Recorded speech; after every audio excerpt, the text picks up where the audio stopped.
विदेशी कंपनियों का घमंड तोड़ दिया इस मंदिर ने। विदेशी कंपनी नेस्ले की भारतीय मार्केट में वैल्यू 1,96,000 करोड़ रुपए है। ओएनजीसी की मार्केट कैपिटल 1,76,000 करोड़, एनटीपीसी की मार्केट कैपिटल 1,67,000 करोड़ रुपए, कुल इंडिया लिमिटेड की मार्केट कैपिटल 1,56,000 करोड़ रुपए है। गिनते जाइए दोस्तों, चाहे कितना भी गिनते जाइए, लेकिन किसी भी बड़ी से बड़ी देश या विदेशी कंपनियों की मार्केट कैपिटल इतनी ज्यादा नहीं मिलेगी जितनी इस अकेले मंदिर की कुल संपत्ति आज बैंकों में जमा है।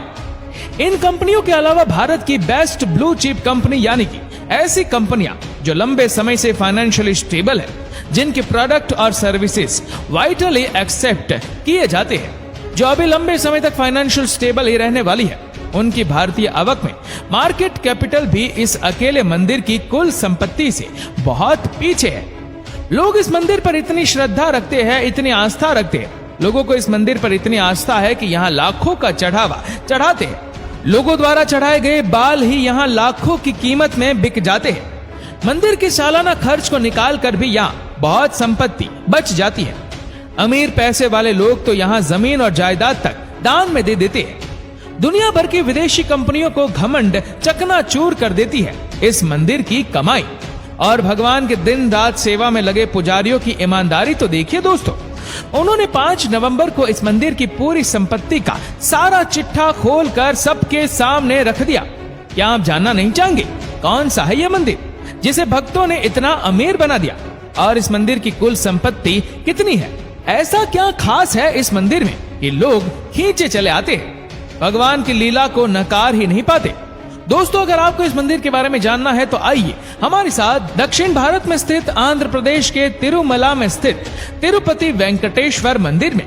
यही वह मंदिर है जिसकी संपत्ति ने बड़े बड़े व्यापारियों को चौंका दिया है। दोस्तों, 5 नवंबर को तिरुमला तिरुपति देवस्थानम ने एक श्वेत पत्र जारी किया था।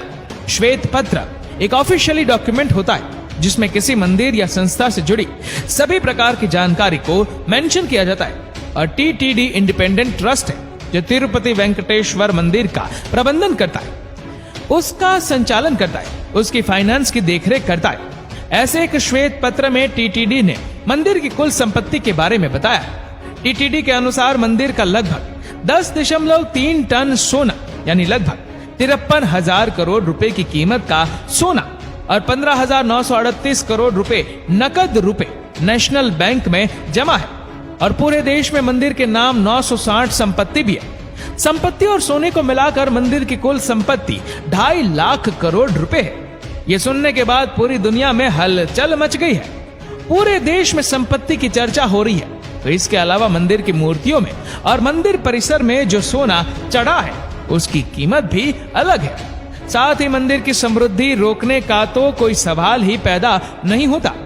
आए दिन लोग यहाँ सोने चांदी और कीमती पत्थरों का चढ़ावा चढ़ा देते हैं, संपत्तियां मंदिर को दान में दे देते हैं। मंदिर में कई कीमती पत्थर भी जड़े हुए हैं। आंध्र प्रदेश के चित्तूर जिले में स्थापित इस मंदिर में हर साल लाखों श्रद्धालु आते हैं। लेकिन ऐसा भी क्या है इस मंदिर में कि यहाँ आने के बाद भक्त अपनी भक्ति को रोक ही नहीं पाते। इस मंदिर को तिरुपति बालाजी के नाम से भी जाना जाता है। बताया जाता है कि यहाँ भगवान विष्णु ने अपने वेंकटेश्वर स्वामी के अवतार में तिरुमला के पास पुष्करणी नामक तालाब के किनारे निवास किया था। मान्यता है कि भगवान विष्णु और महालक्ष्मी आज भी तिरुमला की पहाड़ियों में अपने सजीव रूप में विराजमान है। कहते हैं कि जब भी इस मंदिर में स्थापित भगवान की मूर्ति को देखी जाती है तो ये मूर्ति आश्चर्यजनक रूप से मुस्कुराने लगती है। दोस्तों, ऐसी मूर्ति दुनिया में दूसरी कोई भी नहीं है। इसी भगवान विष्णु की मूर्ति में माँ लक्ष्मी की मूर्ति भी समाहित है। ये मूर्ति कहाँ से आई, किसने ये अनोखी मूर्ति बनाई, ये बात किसी को मालूम नहीं है। कहते हैं कि ये मूर्ति किसी को समुद्र से प्राप्त हुई होगी, क्योंकि इस मूर्ति में समुद्र की लहरों की आवाज सुनाई देती है। मूर्ति पर कान लगाकर सुनने पर यह आवाज आती है। आपको बता दें कि यह मंदिर किसने बनवाया इसके बारे में भी कोई जानकारी नहीं मिली। लेकिन ऐसा माना जाता है कि विजयनगर के राजा ने इस मंदिर का वैभव बढ़ाने के लिए जब जब इस मंदिर में दान किया तब तब उनके राज्यों में बढ़ोतरी हुई। तब से यह मंदिर इसी बात के लिए प्रसिद्ध हो गया कि स्वामी वेंकटेश्वर धन के देवता है। जो भी यहाँ चढ़ावा चढ़ाता है उसके धन में कई गुना वृद्धि हो जाती है। दोस्तों, जैसा कि हमने बताया कि इस मूर्ति में महालक्ष्मी भी समाहित है, तो उस मूर्ति का श्रृंगार भी इस बात को ध्यान में रखकर ही किया जाता है। इस मूर्ति को स्त्री और पुरुष दोनों के वस्त्र पहनाए जाते हैं। मूर्ति को नीचे धोती पहनाई जाती है और उस पर साड़ी पहनाई जाती है। यहाँ की मूर्ति की खास बात एक और भी है। कहते हैं कि इस मूर्ति पर जो बाल है वह असली है, वह कभी उलझते नहीं है। हमेशा वह बाल मुलायम रहते हैं और उनके सजीव होने का एहसास होता है। दोस्तों, ये मूर्ति अपने भक्तों को बड़े ही चमत्कार दिखाती है, जिस कारण इसे सजीव माना जाता है। यदि हम मूर्ति को गर्भगृह से बाहर से देखते हैं तो मूर्ति गर्भगृह में दाईं ओर रखी हुई नजर आती है और अंदर जाते हुए देखते हैं तो मूर्ति गर्भगृह के बीचों बीच नजर आती है। मंदिर में एक दिया भी है जो हमेशा जलता रहता है। उसमें कभी कोई तेल नहीं डालता, कोई उसे नहीं जलाता, फिर भी यह दिया हमेशा जलता रहता है। यह दिया कब और किसने जलाया ये भी किसी को मालूम नहीं है। दोस्तों, ये तो बात हुई मंदिर में स्थापित मूर्ति और मंदिर से जुड़े रहस्य को और चमत्कारों की, जिसकी वजह से भक्त इस मंदिर पर इतनी आस्था रखते हैं। मगर एक कथा भी इस मंदिर से जुड़ी है, जिसकी वजह से यहाँ इतना चढ़ावा चढ़ाया जाता है।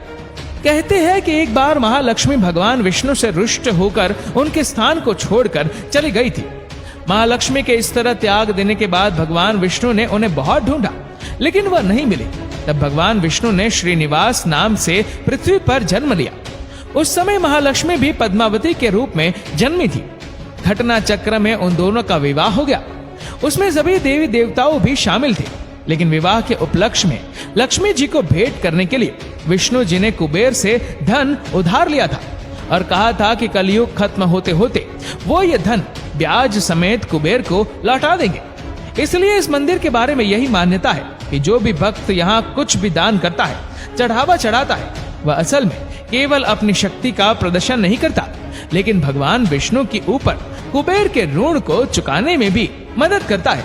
इसीलिए भगवान भी अपने भक्तों को खाली हाथ नहीं जाने देते, उसकी सभी मनोकामना पूरी करते हैं और उनकी संपत्ति में वृद्धि करते हैं। इसलिए भक्त यहाँ दिल खोल कर दान करते हैं। बड़े बड़े नेता अभिनेता भी हर साल यहाँ दर्शन करने आते हैं। दोस्तों, क्या आप कभी तिरुपति बालाजी गए हैं भगवान विष्णु के दर्शन करने के लिए? क्या आपने कभी भगवान को कुछ अर्पित किया है?